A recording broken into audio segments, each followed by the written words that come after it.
نبی پاک علیہ السلام نے اگلا جملہ ارشاد فرمایا، میرے صحابہ میں اس مہینے کو 3 حصے کر رہا ہوں، پہلا عشرہ، دوسرا عشرہ، تیسرا عشرہ۔ 9ویں نمبر کا پوائنٹ رسالت مآب ارشاد فرما رہے ہیں، فرمایا وَهُوَ شَهْرٌ أَوَّلُهُ رَحْمَةٌ وَأَوْسَطُهُ مَغْفِرَةٌ وَآخِرُهُ عِتْقٌ مِّنَ النَّارِ، کہ میرے رب کریم نے تمہارے اوپر 3 خصوصی پیکیجز تیار کر دیے ہیں۔ پہلے 10 دنوں کو رب العزت نے رحمت کے 10 دن ارشاد فرما دیے۔ کیا معنی؟ ان 10 دنوں میں اللہ کی رحمت بارش کی طرح چھن چھن کے برسے گی، اور جب بارش برستی ہے اس کا حساب کنویں کا نہیں ہوتا۔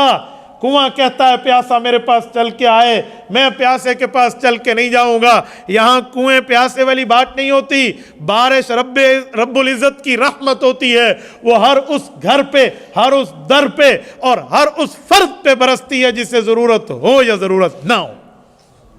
جو بارش مانگے اسے بھی ملتی ہے، جو نہ مانگے اسے بھی ملتی ہے۔ اولہ رحمتن، فرمایا رمضان المبارک کا پہلا عشرہ تمہارے لیے اللہ کی رحمت بارش کی طرح برسے گی۔ مجھے بتائیں، جب بارش برستی ہے، کھیت لہلہانے لگتے ہیں، موسم سرسبز و شاداب ہو جاتا ہے، بیماریاں ختم ہو جاتے ہیں، چرندوں کی چہک مہک لہک شروع ہو جاتی ہے، ہر طرح کے معاملات میں سکون کے معاملات سامنے ہوتے ہیں۔ یہ پانی کی بارش ہے۔ جب رب العزت کی رحمت کی بارش برسے گی، وہ دن میں بھی، وہ رات میں بھی، وہ صبح میں بھی، وہ شام میں بھی، وہ ابتدائے دن میں بھی، انتہائی دن میں بھی، ابتدائے رات میں بھی، انتہائی رات میں، ہم جاگ رہے یا ہم سو رہے، اس رحمت سے ہمارے کپڑے نہیں دھلیں گے، ہمارے گناہ دھلیں گے، ہماری نیکیاں آئیں گی سامنے۔ یہ ہے اولہ رحمت۔ فرمایا یہ پہلا عشرے کا پیکج۔ اوسطہ مغفرۃ، جو دوسرا عشرہ ہوگا 11 روزے سے 20ویں روزہ تک، اس میں اللہ رب العزت طرف سے تمہارے اوپر مغفرت کے سیلاب بہائے جائیں گے۔ مغفرت، تمہارے گناہوں کی معافی کے پروانے۔ لیکن اس حدیث پہ ایک لفظ غور کرنے کے لیے بڑا ضروری ہے۔ حضور نے یہ نہیں فرمایا کہ دوسرے عشرے میں پہلی رحمت ختم ہو جائے گی، یہ نہیں فرمایا، اس کو رکھا کہ وہ رحمت برقرار رہے گی، ایک انعام مزید مل جائے گا، ایک پیکج ایکسٹرا ہوگا۔ کیا؟ اب معافی بھی شروع ہو جائے گی، اب مغفرت بھی مانگو تم اللہ سے، یہ بھی شروع ہو جائے گی۔ جہنم سے معاملات میں جتنے گناہ کیے تھے وہ گناہ جہنم لے جانے کے سبب تھے نا، تمہیں معافیاں ملنا شروع ہو جائے گی۔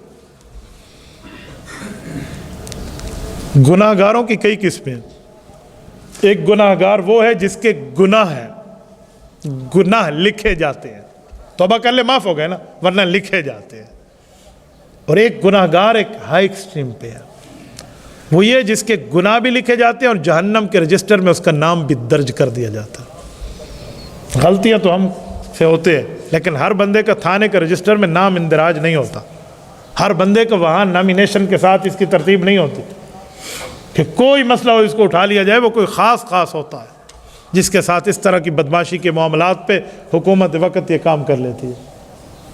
فرمایا جب تیسرا عشرہ آئے گا تو جن نے خود کو بدنصیب بنا لیا تھا کہ گناہ کر کر کے جہنم کے رجسٹر میں اپنے نام کو درج کروا لیا تھا، اب رحمت الہیہ ان افراد کی طرف متوجہ ہوگی۔